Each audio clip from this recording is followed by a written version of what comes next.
अगर हम बात करें, again coming back to the very basics, कि हम अपने स्व में लौटे, लेकिन हमारे स्वभाव में ही बहुत सारी चीजें हैं जो दबी कुचली हैं, जो अंदर अपनी ही फीलिंग्स जो जिनका दमन होके रखा है, तो वो पहले तो वही निकलेगा as per the catharsis process. उसी में नुकसान होता है, उसी में लोग डिरेल भी होते हैं। एक ही स्टेप होता है जिसमें लोग डिरेल होते हैं, और शायद वही लोग डिरेल होते हैं तभी वो इस दिशा में जाएंगे, ऑकल्ट में, नेगेटिव यूज ऑफ ऑकल्ट में, नेगेटिव प्रैक्टिसेस में। उस व्यक्ति को समझने के लिए क्या करना चाहिए? उसको देखिए, सहजता अगर सिखानी है तो उसको ये सिखाना होगा कि कोई भी मनोभाव की अभिव्यक्ति किसी दूसरे की तरफ फोकस नहीं होनी चाहिए।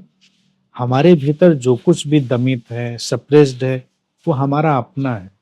हम उसको दूसरे की तरफ जब डायरेक्ट करते हैं तो फिर ये प्रतिक्रिया बदला और एक अलग तरह की चेन में बदलता है।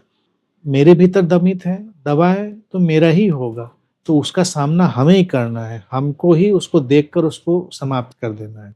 इसीलिए तो स्व से स्व की यात्रा हुई।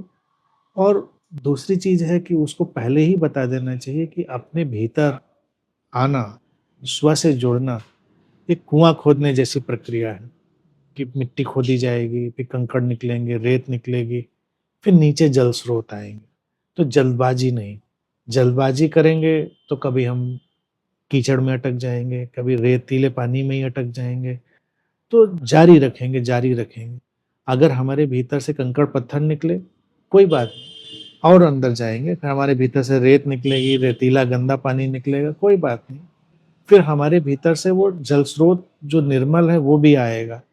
तो उसके लिए सबसे पहला चीज उसको दिखानी चाहिए कि धैर्य और प्रतीक्षा और अपने आप का पूरा स्वीकार, अपने आप का अपनी सारी कमियों के साथ पूरा स्वीकार, तो व्यक्ति को नॉर्मल बनाएगा। वो उसको फिर डिरेल्ड नहीं करेगा, क्योंकि जल्दबाजी करेगा तो उसको लगेगा मैं निगेटिव हो गया, मेरे अंदर गलतियां हो गई। नहीं, पार्ट ऑफ द प्रोसेस है, पार्ट ऑफ द प्रोसेस है। जैसे हम बचपन में चलना सीखते हैं तो गिरते हैं अनेकों बार, लेकिन उस गिरने की मेमोरी हम कभी कैरी नहीं करते। और जब पहली बार हम लोग चले होंगे तो सोचो कितना त्रासदीपूर्ण और कितना कठिन रहा होगा। लेकिन अब क्या है ना, हमारे पास केवल चलने की मेमोरी है, गिरने की मेमोरी नहीं।